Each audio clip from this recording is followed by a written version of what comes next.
Welcome everyone coming through. Hello, hello.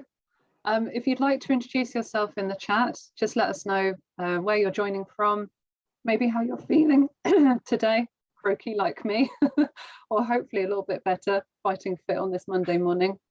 And maybe even what the weather's doing with you as well. We've been discussing, some of us have got sunshine. Unfortunately for Paul, he doesn't have the heating working and it's actually -degrees where he is.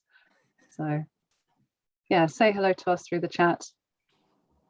I'll be allowing a couple of minutes now just for everyone to filter through. I know sometimes it's difficult when you're going sort of back to back, so I'll give a couple more minutes for people to join and then we'll get started.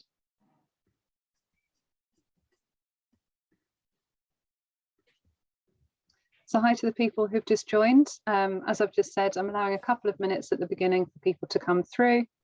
Hi, Catherine, sunny Southeast London. Yeah, we've got some sunshine here as well now after a very windy start.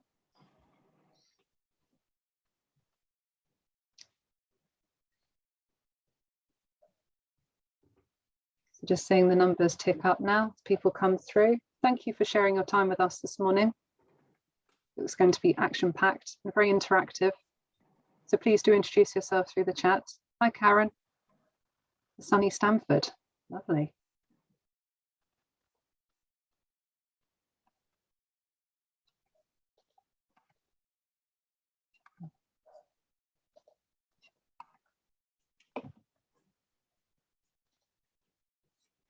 Hi, Patricia. Lovely to see people joining. I'll get cracking now. It's a couple of minutes past. We've got lots to get through, so we won't wait. And we have a big topic for today. Our topic is the future. So it doesn't get much bigger than that, really.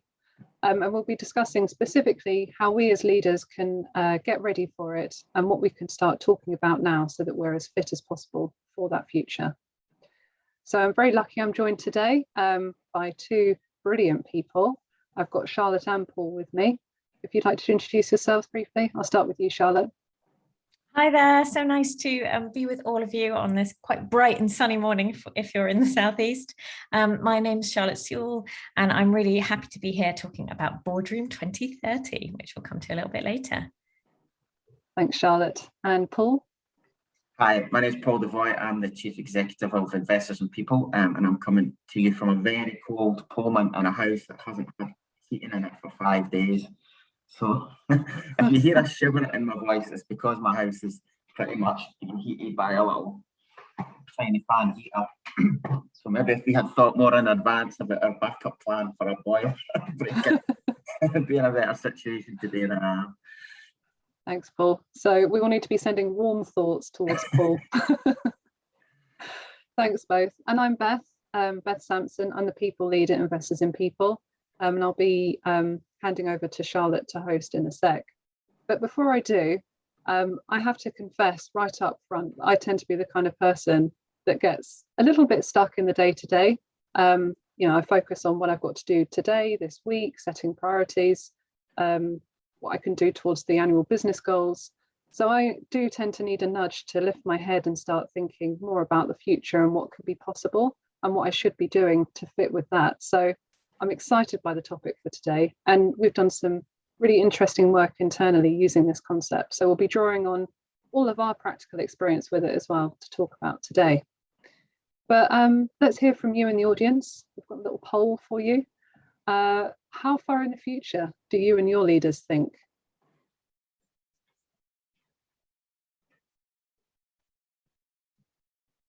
Lovely, I can see the numbers of you completing it ticking up.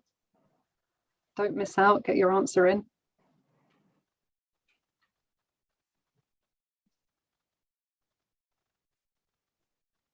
Okay, just a couple more still to enter your answer. So we've got 1 year, 2 years, 3 years, 3 to 5 years, 5 to 7 years, 7 to 10 years, and more than 10 years to choose from. So before we reveal the results, let's see if we can have a bit of a guess about what the most common answer is. So if you'd like to post in the chat, what do you think most people think about when they plan for the future? And I'll give you a hint. It's either 2 years, 3 years, or 3 to 5 years. get some guesses going. Okay, 3 to 5, 3. Yeah. Okay, seeing a bit of a consensus around the 3, I think, if we can reveal the results. So 62% of you think 3 to 5 years ahead, 33% are thinking 3 years ahead, and 5% are thinking 2 years ahead. So that's the perfect segue to hand over to Charlotte to introduce Boardroom 2030. Awesome. Thanks so much, Beth. Yeah, super interesting to see the results of that poll. I think it's so natural that we can kind of focus on the immediate few years. And I guess one of the things that we're going to be exploring today is what happens when we start to think about where our businesses might be in 5 to 7 years or by 2030. So for those of you who have just joined, I'm Charlotte Sewell. I'm a freelance facilitator and business network advisor. I work with networks of businesses, specifically on how to support organizations to respond to the climate and biodiversity crisis and support sharing as we begin our journeys to net positive. And I'm here today to talk about a really exciting campaign called Boardroom 2030. And it's just been really fun to discuss this idea with some of the team from Investors in People. So I'm really excited to share the concept with everyone today and have a bit of a discussion about how we all might use it. There'll be loads of opportunities for questions and answers, and I'll be having a bit of a chat with both Beth and Paul on their takes on the Boardroom 2030 concept. So without further ado, I wonder if Scott can help me by sharing my slides, and I will just aim to give a whistle-stop tour of what Boardroom 2030 is all about. So thanks so much, Scott, for driving the slides. So if we go to the next slide, Boardroom 2030 is an opportunity to imagine what boardrooms of the future might look like. And oh, I think someone's just saying in the chat that they can't see me anymore. So I wonder if Scott can pin my video for those people who now don't know who's speaking. So yeah, we've just sort of started today's session by asking the question, how far into the future do we already think? And the idea of Boardroom 2030 is to get us to imagine what might our board meetings need to look like by 2030 in order to be fit for the 2030 future that we all want to see. So if we go to the next slide, in summary, Boardroom 2030 is an invitation for any business anywhere in the world, any shape or size, to consider what a boardroom conversation in their organization could look like in 2030. So that's the idea. It's a simple opportunity for you to imagine what your board meetings might look like in 2030. And the big questions on the next slide that we're really trying to encourage people to engage with are, who will be around our board table in 2030? What might our board need to look like in order to be fit for a 2030 future? And when we think about the world that we want to see by 2030, how will our business be contributing to that world? And as a result, what kinds of things are going to be on the agenda in 2030 that maybe aren't now? Maybe these are big questions about how we can all run net positive businesses, be offering products and services in a way that generate less carbon and fewer GHG emissions and are actually more inclusive and help us to challenge some of the equity crises that we also see around the world. Maybe there are new themes on the agenda in 2030. Maybe actually the innovations and the technology that are being developed and the rapid changes in demands are going to mean that our products and services are going to change. So what will we be discussing? What might we be talking about in 2030 in terms of how our business is changing, how the market is changing, how the world is changing? For the governance geeks among you, you also might want to think about what rules are being followed in the boardroom. So what are the expectations? What might we be expected to report on? How are decisions going to be made in a boardroom of the future? If we're involving different voices, if we imagine our boardrooms of the future might have representatives of future generations, or we might have young people coming to the table, or scientists or activists or artists, how will we include their voices and how will we let that inspire some of the decisions that we take as a business? So there's lots of questions there to get you thinking about how your board meetings might change in 2030. Some of the most fun questions are kind of, where might that board meeting take place? As we've launched this idea, we've had lots of businesses say, well, maybe we're going to host our meeting in a local school to get us thinking about our impacts on young people. Or maybe our board meetings should happen in the town hall because we have a big impact on our local community. Or maybe our meetings should happen in nature to help us really connect to the impact on the environment. So there's lots of creative ideas about how board meetings might evolve. Where will your board table be? Will you even be at a table in 2030? And the idea of this campaign really is just to whet your appetites and get you thinking about the changes that you might see over the next 10 years. None of us can predict the future, but we can start to think about the ways that we could evolve, and maybe that'll impact some of the changes we make today. On the next slide, we just point out that there are lots of different ways of hosting a Boardroom 2030 activation, as we call it. So all Boardroom 2030 is a board style conversation imagining it's 2030. That's the invitation. Host a meeting as if it's 2030, invite some different people perhaps, and think really clearly about what's on your agenda. There are many different ways organizations can host a Boardroom 2030 activation, and we've summed these up in 4 nifty titles here. There's the pivot, which is just an opportunity to take your existing board meeting as it normally is, and maybe pivot that conversation to a 2030 focused discussion. Alternatively, you might have your board agenda super fixed for the next 18 months and you can't change the what you're discussing, but you could just add on an extension to an existing board meeting where you have a 2030 focused discussion, perhaps for an hour at the end of a meeting. Or you could use this as an opportunity to inspire an away day. So if you're having a team away day or a board time off-site, then perhaps this is a nice topic to be discussing on the away day. What does the business look like in 2030?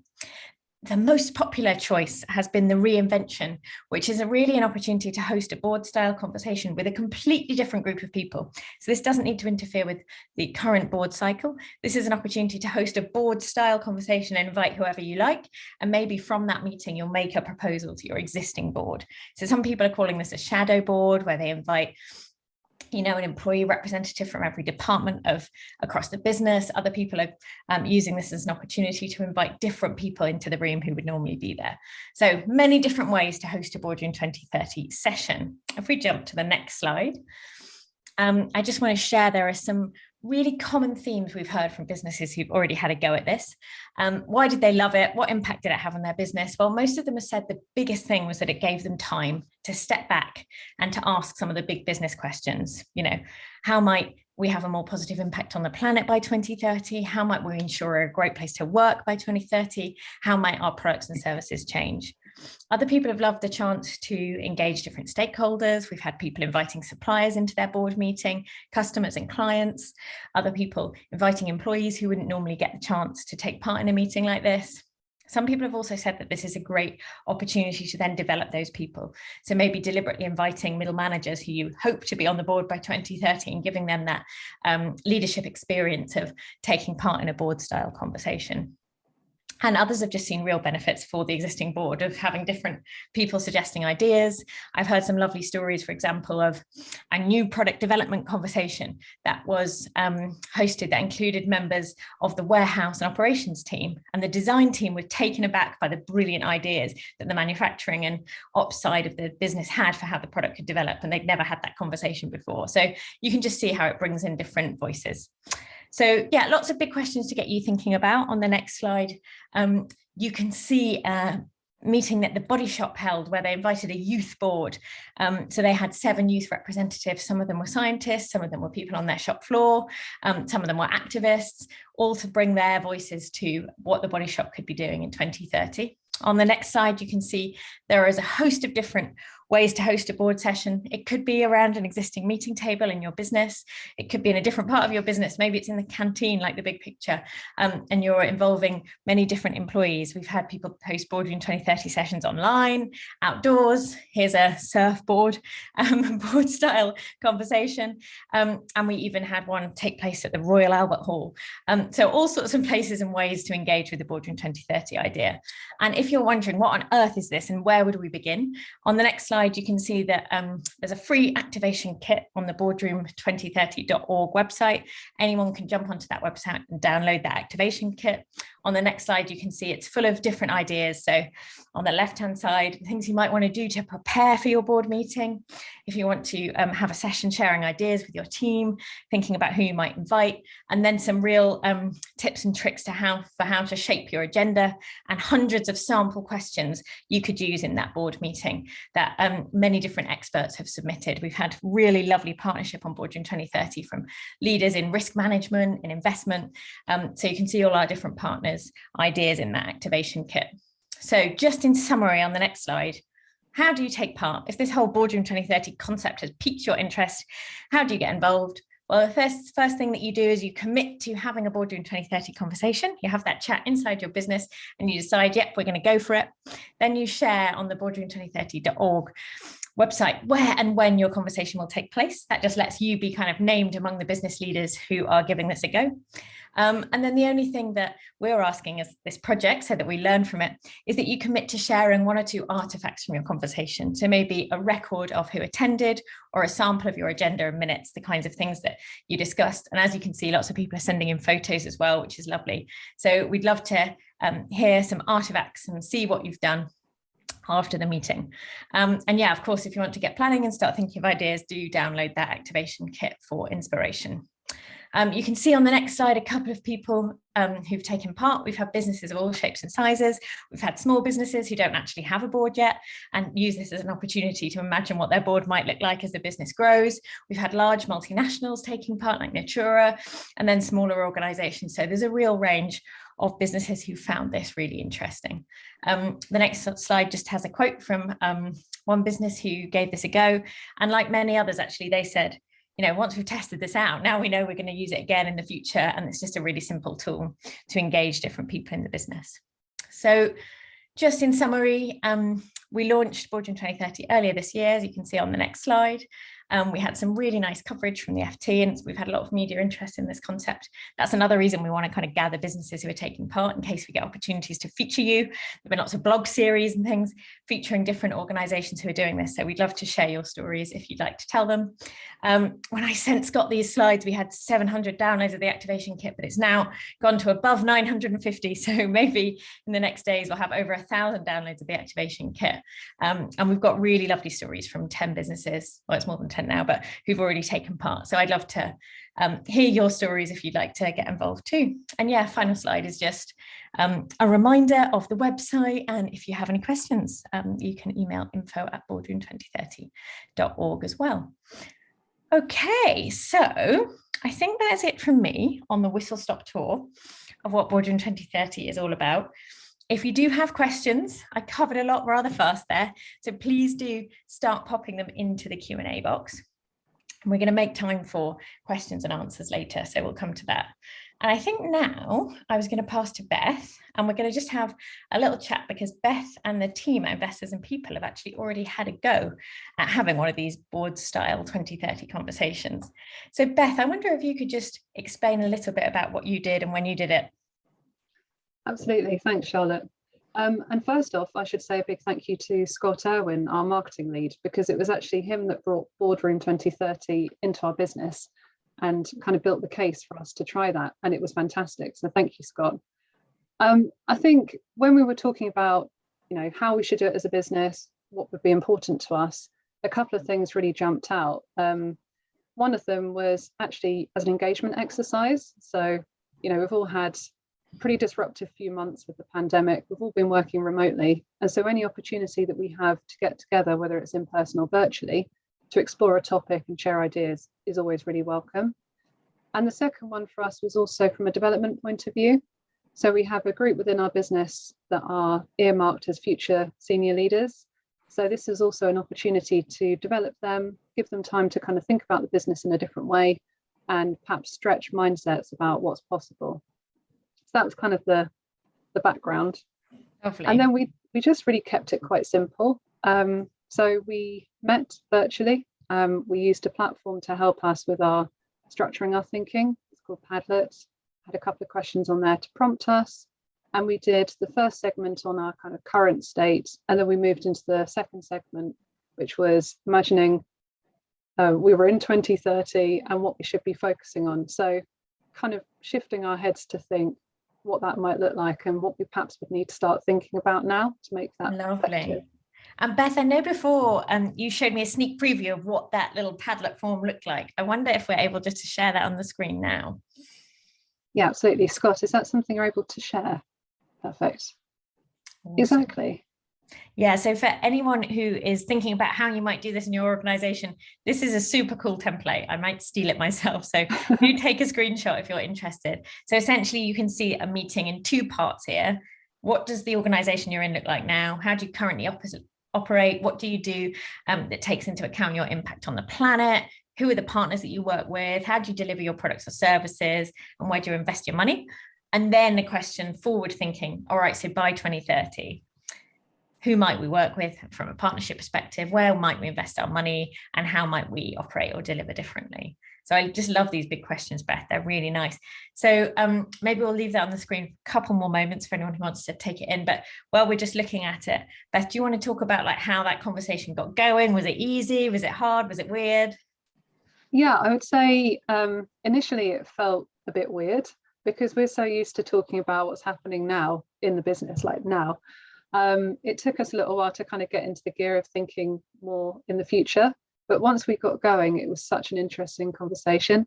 And that's the thing, it was worth breaking through that kind of initial hesitance, because what we were discussing were really important topics that don't actually normally have a place in our existing meetings.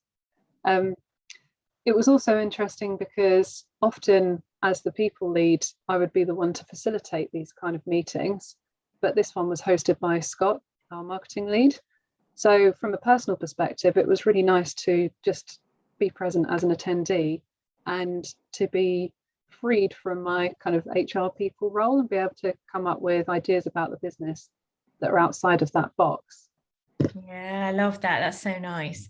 And so when you were doing it, like you kind of went for the sort of number 4 option, the reinvention. You kind of hosted a shadow board. You sort of worked out who in your team was kind of identified as future leaders and gave that as an opportunity for them to take part. How did you then sort of capture the conversation, or how would you plan to share it afterwards? Yeah, so we used the Padlet to capture our thoughts as we spoke, and that gave us something to focus on in the session. And then Scott took that, kind of processed it, and almost did like a briefing document for Paul, our CEO, and to add on to our board as well, because in the same time as we were talking about this internally, we actually had a discussion with our board, and they said they were thinking about what we could do to look further into the future. So it all fitted together really nicely. Nice. And then I'm going to jump over and ask Paul a couple of questions and reflections on that. But before I do, Beth, I guess I'm just interested from your perspective, was there like a particular takeaway or maybe a topic that came up in that discussion? You were like, oh, we hadn't clocked that before, or something that was a sort of insight. I know you might not be able to go into the details, but give us a sense. No, absolutely. I think it's interesting with investors and people because our purpose is literally make work better. And that's something that bonds us really strongly together. But what we reflected on was that the work part of that purpose has changed so much just in the last couple of years. And we anticipate it to change again hugely, obviously, in the next 10 years. So for us, a reflection was making sure that we invest in the time spent exploring those trends and bringing in diverse points of view and making sure that we're examining carefully what that might look like and how we're responding to that as a business now and for the future. So that was a great insight that we hadn't had the conversation around at this level. Nice. And do you feel like that's a topic you might discuss further in future? Absolutely. Yeah. So we're planning to take it forward into next year. You can see Paul nodding. Probably something that he'll touch on. Cool. That sounds like that's been like an adopted theme. Okay, so before we move to Paul, just your top takeaways, Beth. You've had a go at doing this once. I don't know if you guys might try it again. What would be your kind of tips and tricks for like things that went well, how to do it better next time? Okay. I mean, the first one is, even if you have reservations, do it and see what happens, because it was brilliant. The second one, I guess, would be a learning from our experience. I think we could have invested more time in kind of warming ourselves up before we went into it. We still got to that point, but part of the meeting was spent adjusting to perhaps an icebreaker or something like that to shift mindset. And I guess the third takeaway is not very exciting, but as with any meeting, just making sure that you've got structure, you've got a note taker, you've got follow-up actions so that you can bring it to life afterwards and it's not just in isolation. Lovely. Thank you so much, Beth. And I wonder also if a takeaway is think about how you facilitate it so that different members can take part, like Beth shared her story. Awesome. Okay, cheers, Beth. Thanks so much for that. I'm seeing some good questions come through in the chat about whether charities have used this technique, and I'll definitely touch on that. Interestingly, the Natural History Museum actually just hosted a Boardroom 2030 session. It was really interesting to hear their reflections. So I'll make sure we talk about charities and what it's like for member organizations. Thank you as well. I can see you've just posted into the chat. Here's a kind of little takeaway document that we have put together to remind you of things that we've discussed today. So if that's helpful, do click that link and you can be viewing that. That's the idea of that, is it's a real reminder of everything we discussed today, and you can kind of download it and start editing it for yourself to think about how you might bring it to life in your business. So we'll talk more about that in a second. Okay, and then I think I'm encouraging any more questions to come through. I'll be looking in the Q&A box for those shortly. Okay, so I wonder if we could just jump to Paul now. Hi, Paul. How you doing? So first of all, I guess I'd really love to hear what your thoughts were when you received that document that I think someone in the team summarized the conversation that they'd had. What were your reflections and what did you notice in that summary of the conversation? Yeah, no, it was brilliant timing actually, because we're just in the process of doing a huge piece of market research. Not only looking at our existing clients, but looking at the wider market and what does the future of work look like. So getting the team to have that outward perspective and forward-thinking perspective, and what that might mean for the organisation going forward was really, really helpful, and something that definitely can then feed into the wider board discussion that we're about to have on that next year. Nice. And then, I mean, this is an open question. I'd love to hear your thoughts. So Beth mentioned that you had some people take part in that Boardroom 2030 chat who maybe wouldn't normally attend a board meeting. How was that for you in terms of getting a sense of what different people in the business think? Do you do things to normally get a sense of what other people in the organisation think, or was this a bit different? Yeah, no, we want to be as inclusive as possible, and I like the stuff that Matthew Syed's talking about now about neurodiversity and getting as many different mindsets into the conversation as possible, and different perspectives. So I'm really open to that, and I think that's a great way. I think it's in cycling, Dave Brailsford said that the best innovation comes from other sports, and that's what's brought the best advance. And I think a lot of sports teams do that now as well. I know a lot of football teams look at what rugby's doing, and a lot of rugby teams look at what football's doing, etc., to see if there's something they're missing in a way that you can think about the future and think about what you're doing now. So I'm definitely really open to that. Paul, I love that analogy of using the sports comparison. I think one of the things that has come up with the Boardroom 2030 idea is often we have the same conversations with the same group of people. So bringing in different wisdom can be helpful. And it makes me think, I think I've talked to a fashion business in the past who said, oh, well, we invite people from the food industry, because sometimes, although it's a different industry, they're dealing with similar trends and they give us ideas that we didn't have. So maybe that is something I should build into the Boardroom 2030 pack, not just invite a customer or a client, but maybe someone from a different industry into the conversation. And I think that's what's so wonderful about the investors and people community. Is hugely diverse. We have great big corporate brands like McDonald's, but a large percentage of our organisations in our community are small organisations, charities, small businesses, small enterprises, government agencies. So it's a very eclectic mix. I think the more that we can bring our community together and share ideas and share challenges and bring different perspectives to the table, then I think that can only benefit everybody. Yeah, that's so smart. I wonder, I mean, it's up to you to think about how you could do that. But if there were people who wanted to do a Boardroom 2030 activation and would love to invite someone else from the community to attend, I wonder if you could support with that. I love the idea of sort of matchmaking big organisations with charities or whatever. We'd love to help facilitate things like that, because I think the power of our community is in its diversity, and you learn. Big organisations can learn from small organisations, and small organisations can learn from big organisations. You can all learn from each other and across different sectors. There's lots of experience out there that we can all mine that will help us all progress. Definitely. I'd love to be a sort of fly on the wall and a mop-up conversation of different organisations in your network who do this, because I'm sure their experiences from Boardroom 2030 will all be different, but could be useful to others. Yeah. So that could be a fun idea.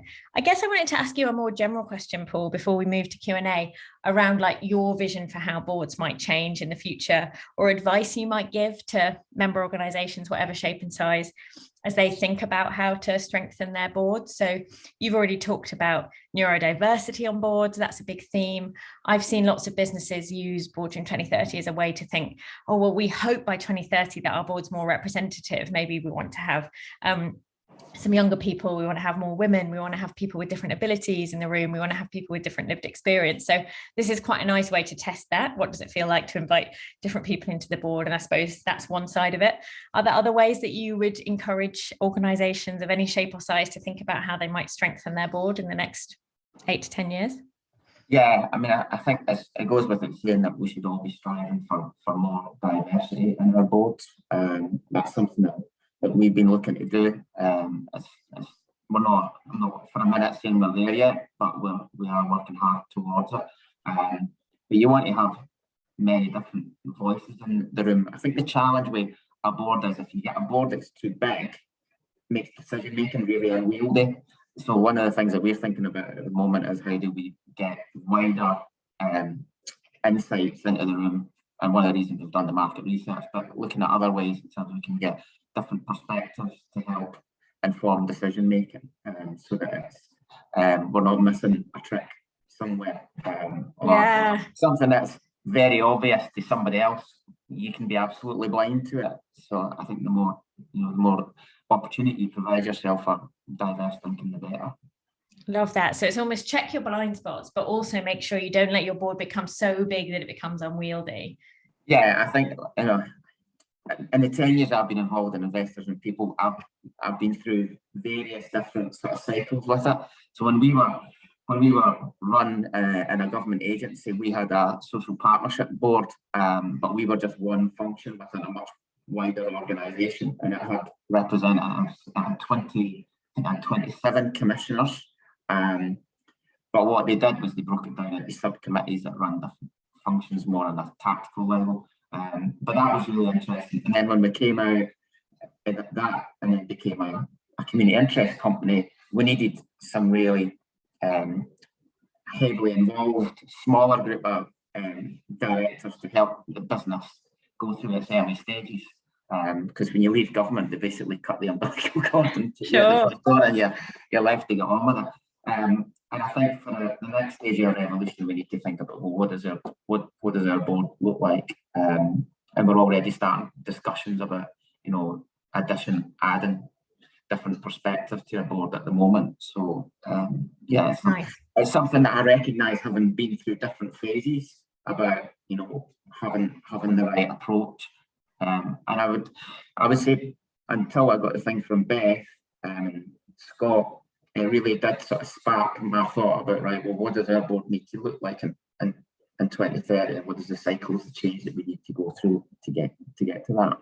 Yeah, nice. And when you think about it in board cycles, like the length of a chair, when we get to 2030, it's not many cycles. So how do you influence your board in the meantime? Yeah, because generally the good governance articles that you need to say, generally people should stay on at a maximum of 3 terms, so 3 3-year terms, so like 9 years.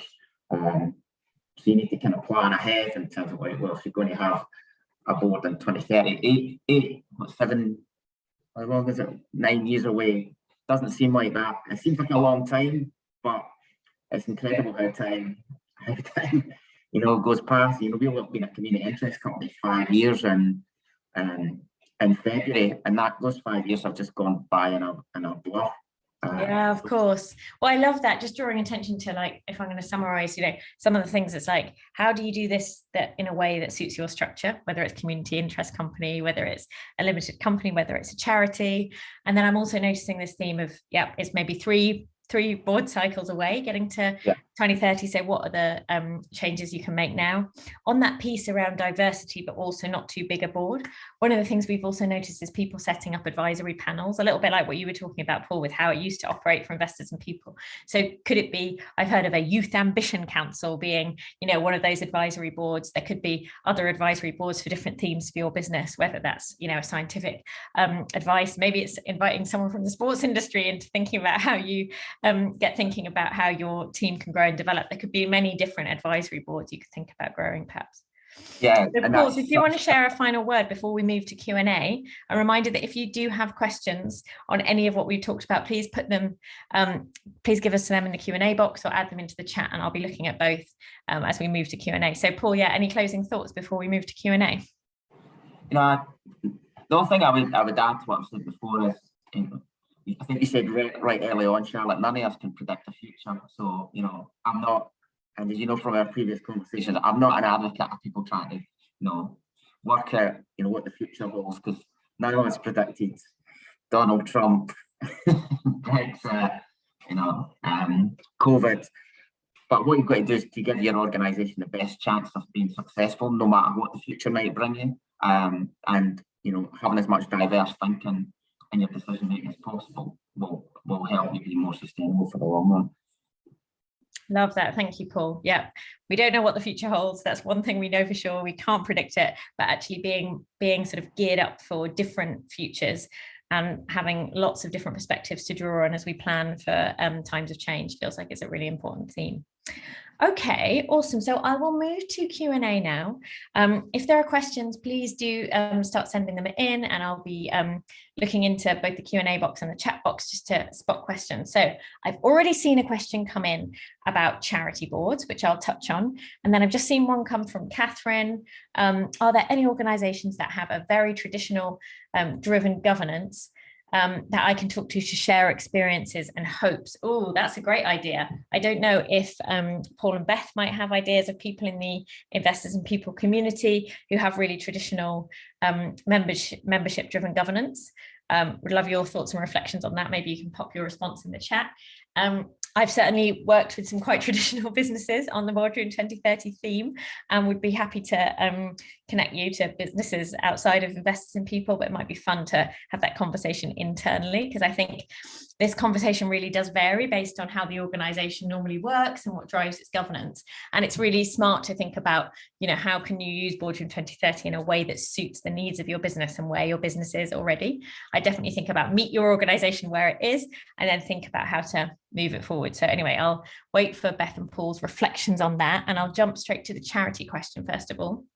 So yeah, when we actually launched the Boardroom 2030 campaign, we were really only thinking about what impact businesses might want to explore. And it was so exciting to us that we missed a blind spot. Actually, there were loads of charities who loved this idea and reached out and said, we want to play with Boardroom 2030 too. And of course, it's open up to any organization who wants to use it, charity, social enterprise, KIC, business, anyone can use this. Anyone who has a kind of meeting structure and a governance structure can use this as an opportunity to think about how their organization might evolve. I think this question about being constrained by funding cycles is a really interesting one, because it can kind of limit thinking. So I've seen charities say it's take an approach of, if we weren't restrained by funding cycles, what would we do? And then have a kind of blue sky thinking session, and then bring it back to say, okay, now we've gone into that experimental place, what can we actually do given the restrictions that we do have?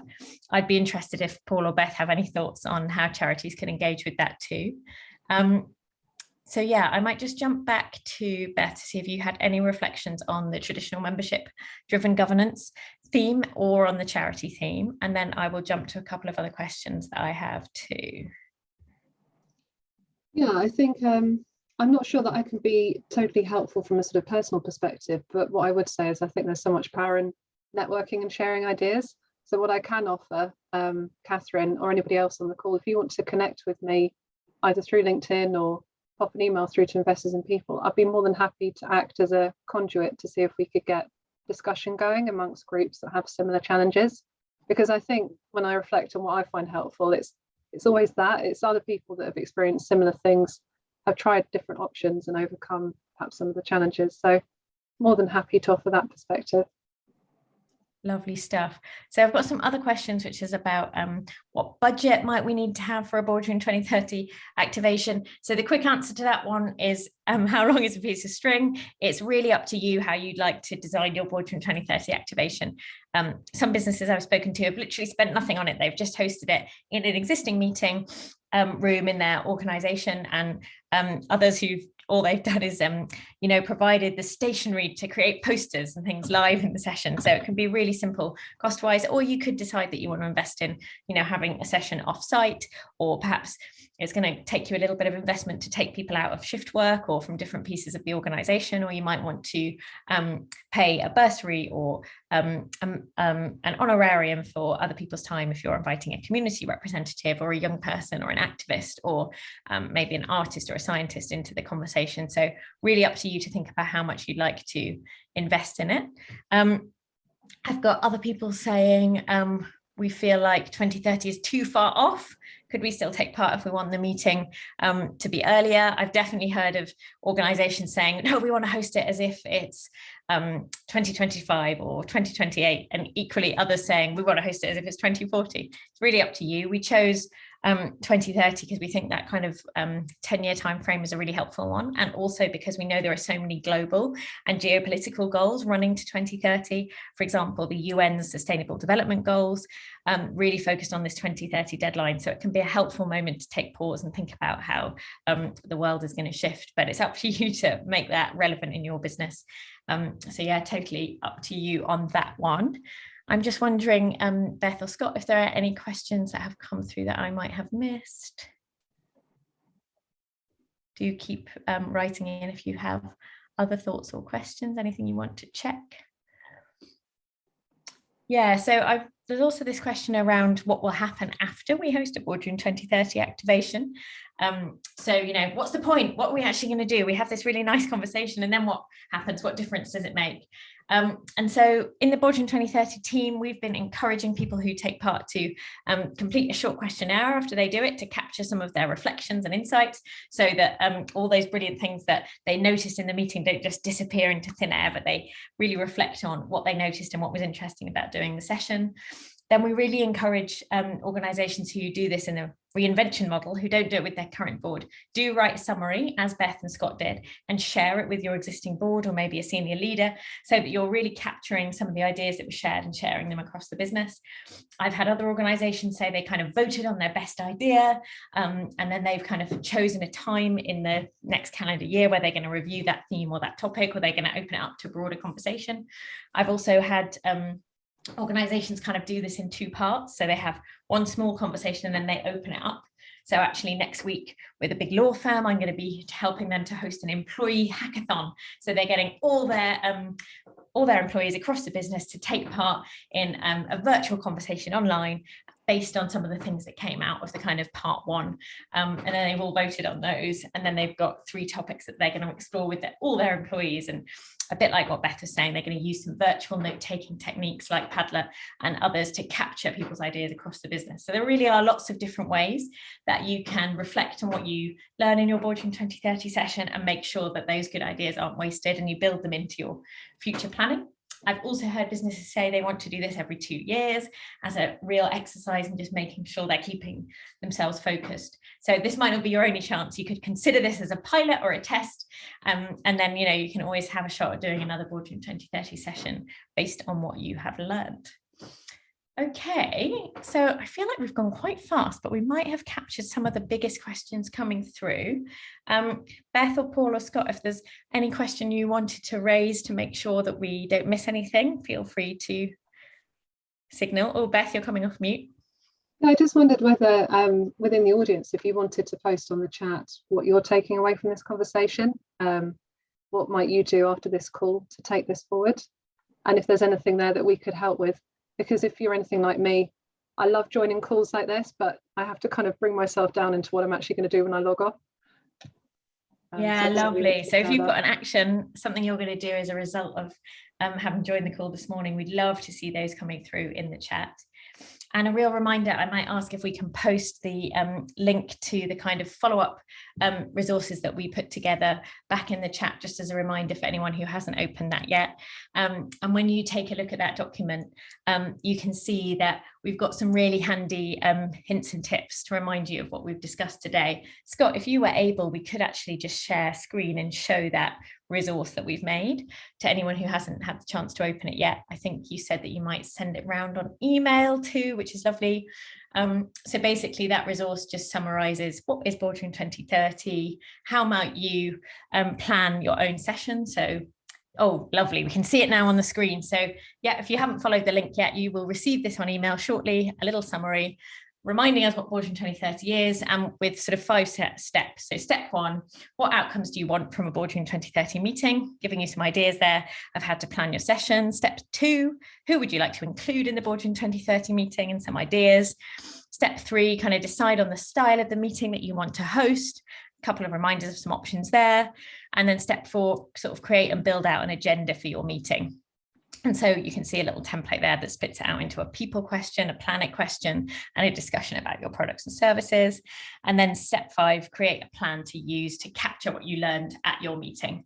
And also at the bottom, you can see there some tricks and tips if you're going to share this idea across your business. So you jump off this call and you say, hey, I just heard about this awesome idea. And people sort of say, oh, I'm not sure about that. What's the importance of that? How would that be helpful? You've got a little summary there of some of the ways that Boardroom 2030 might be useful to your business. So that will be sent round, and I hope is helpful as a reminder.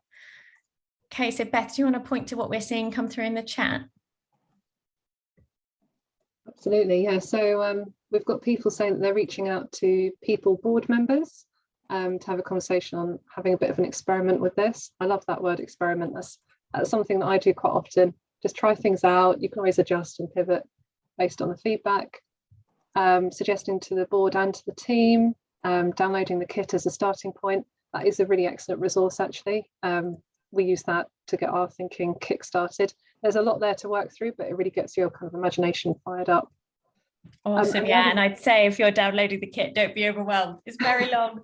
When we launched the Boardroom 2030 idea, so many partners came forward and said, hey, we do scenarios planning, or we're really interested in risk management. We'd love to share our ideas. So you'll find a kind of 60-page slide deck. Really encourage you to just sort of scan through it, notice what piques your interest. Think of it as a smorgasbord or a buffet, not something you have to read the whole lot of. So it's really there for ideas and hints rather than a comprehensive how-to guide. Absolutely. And the other thing we haven't actually touched on yet as well is how this supports with the Investors in People journey. So if anybody in the audience is working with our We Invest in People framework, you'll notice in indicator 9, we talk about sustainable success. And a lot of that is about how you focus on the future and making sure that you're bringing external viewpoints in. So this can be a helpful exercise to work through with an eye on that too. That's something that I was thinking about when we engaged with it internally.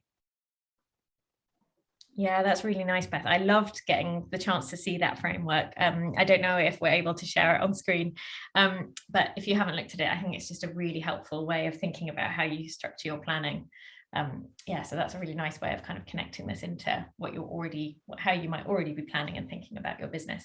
And in general, I'd encourage you, if you are going to give Boardroom 2030 a go, think about your current business planning, what's coming up for your business. How can you actually tie this into things that you already have planned? This doesn't have to be an add-on or something completely different. It could actually be used to help you with a conversation that you've already scheduled to have in your business. So maybe you know you're going to be having a big new product development session, or maybe you know, like Paul was saying, you're going to do a big survey or share some new insights. So how could you connect this into those conversations that are already planned for your business and actually use this as a tool to strengthen it? So maybe it's bringing new voices to a conversation you're going to have already, or maybe it's grounding that conversation in some of the bigger themes, like we're developing our product and service. What impact will that have on our employees, or what impact will that have on the planet? This can be a really nice way of sort of giving a bit of context. Oh, I'm seeing a comment coming from Sean, Beth. Yeah, so Sean's picked up on the reflection I had about getting people into a different mindset. So I guess there's a couple of things. I think taking icebreaker aside, probably having a shift in location would have helped. I think that kind of changes your energy.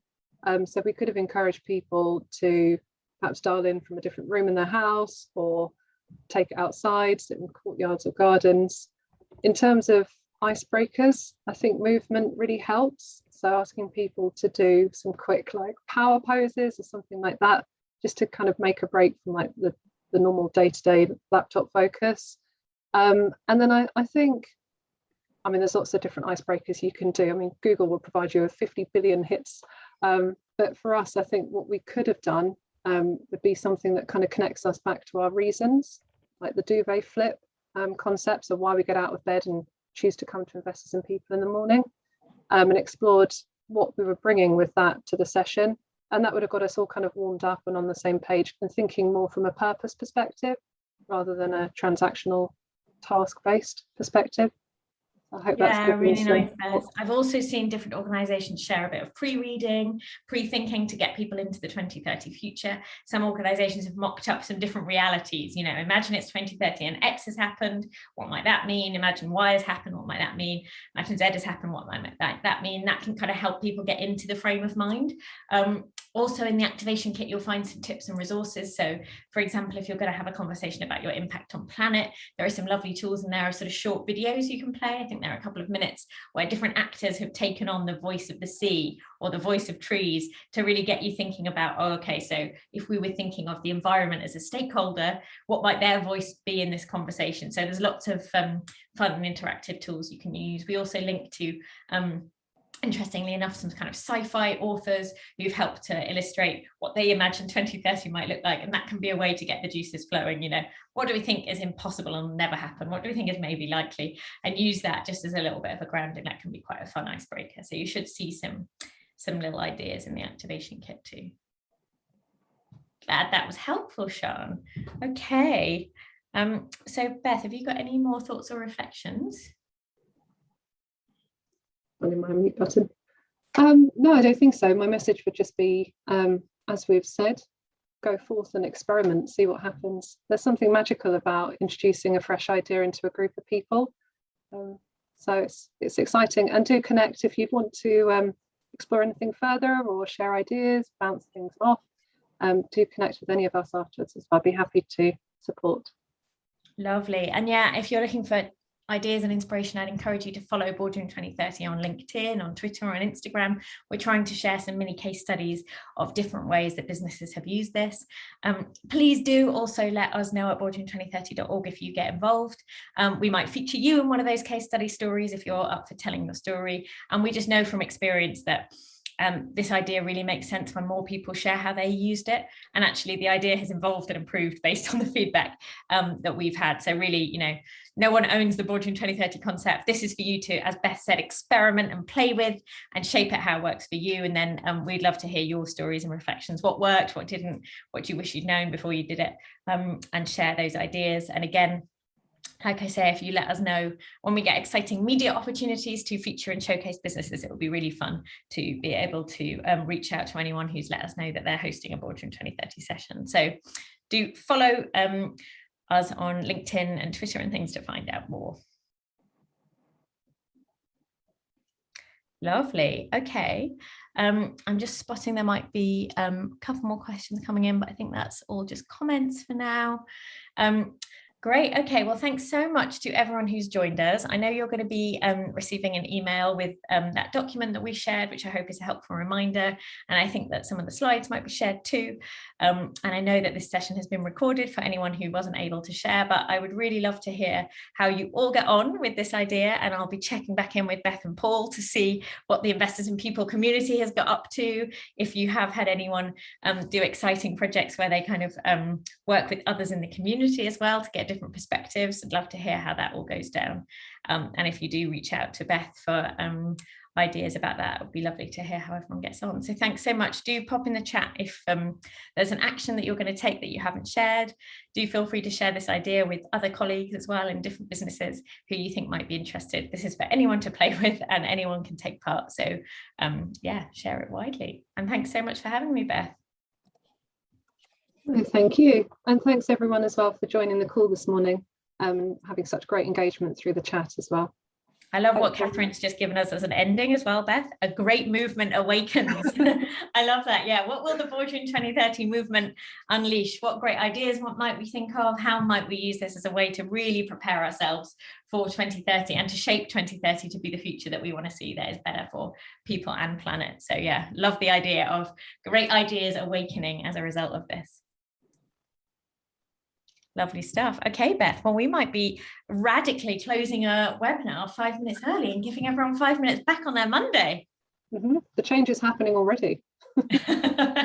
Thank you so much, Beth and Paul and Scott and Dean and all the Investors and People team who have worked so hard to share this with everyone. It's been really lovely to get to know you, and thanks for having me. Thanks, everyone. Cheers all, have good Mondays.